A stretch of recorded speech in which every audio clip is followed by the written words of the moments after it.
Okay, today we are going to jump into how to handle objections in the sales process. If you can get savvy here, this is a surefire way to raise your conversion rate in your company. Okay, so general conversion rate in sales, about 20%. So you can expect that if you talk to 10 people, 2 people will close. Or if 10 people come on your website and you've got great copy, 2 people will close. Okay, so that's just a general close rate. But if we apply some of the things that I'm talking about, we can raise your conversion rate. I mean, I would say even the best salespeople have about a 60% close rate. So they're still getting 4 no's out of 10, but over 50%. My close rate is around 55% based on who I'm converting into my coaching program. So we do that by doing the things that we've talked about in this series, and it's super important to do that when it comes to handling objections. I would say that if I did not spend time getting really clear on what are the most common objections that my clients will say to me in the sales process, and being really comfortable sitting in the mess of the objection and diving in deeper, my close rate would probably be more like 35-40%. This piece in the sales process is huge. Okay, so there's a couple things that I think are really important as we talk about handling objections. Timing of this is really, really key.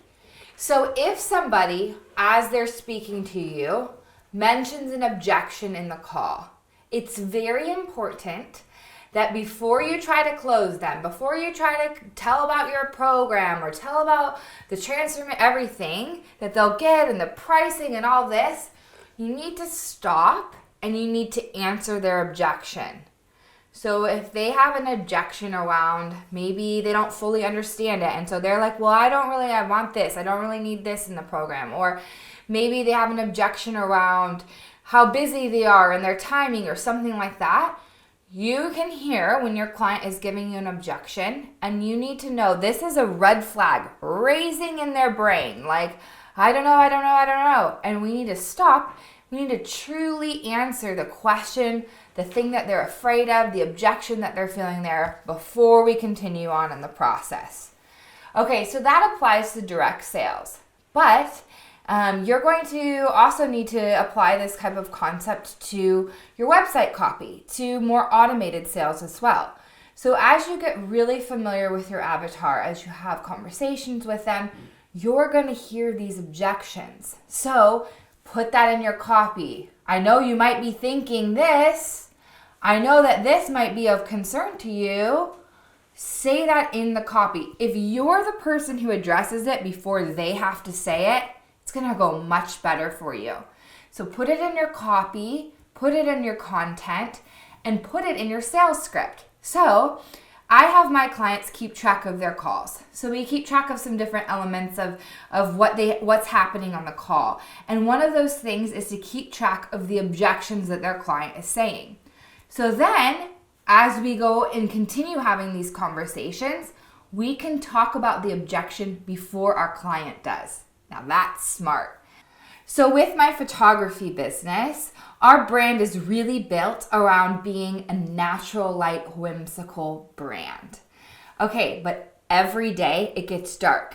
And so now we know that people are concerned about the fact that they have receptions that don't have windows, that they have, it's going to be dark at certain times of the day for their wedding. And so we build that into our sales pitch. We say, as we're going through our presentation, as we're showing them pictures of being in the dark, we say, we know every wedding day it gets dark.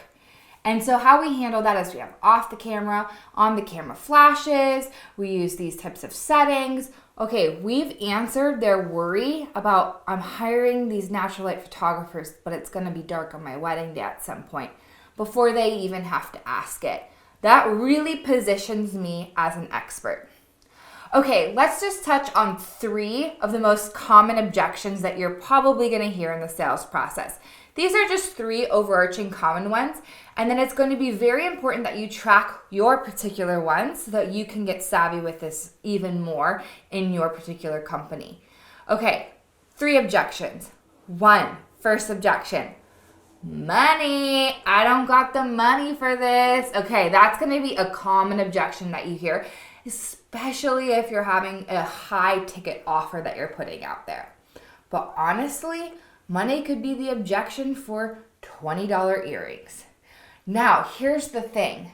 Actually, often, it's not about the money. That's what they're thinking. That's what they're saying initially. But there's actually a lot deeper thing going on in your client's mind. They're wondering, will they actually show up and do the work? I've hired a coach before and I invested this money. I didn't see the return. Will I really have an ROI? So maybe they're really worried about, am I going to be accountable and do the work? Is this just going to be another coaching program that I'm not really going to see transformation? They're worrying about those things, and the fact that money is a part of it is what they're saying. So you need to dig in. When somebody says the money, let me help you see it. Can I ask, do you not see the transformation here? Are you worried that you won't show up and do the work? What about this? Do I need to help you to see potentially that this might be a really good investment? Don't always take the money objection for the money objection. Okay, second common objection is time, timeliness. So often people will use this objection. Oh, I'm really busy right now. Oh, I'm in the middle of a move. Oh, the New Year's when I want to get started. This is sort of just a delay tactic, often, a lot of the times. And so in my process and when I teach people in their sales script, before you go into your pricing, before you go into your package, ask the client, how quickly are you ready to get started working together? Wait for them to say, now, as soon as possible, the next few weeks. How quickly are you looking to book your wedding photographer? How quickly are you hoping to redesign your website?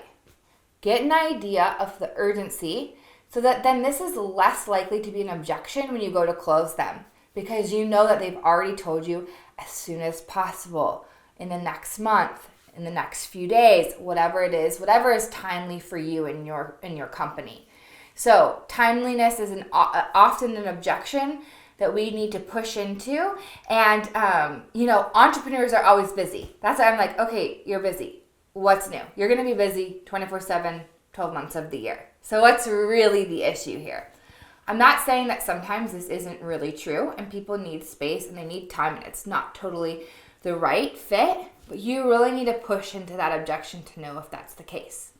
All right, third and final objection that's going to happen often is the decision maker's not in the room type of thing.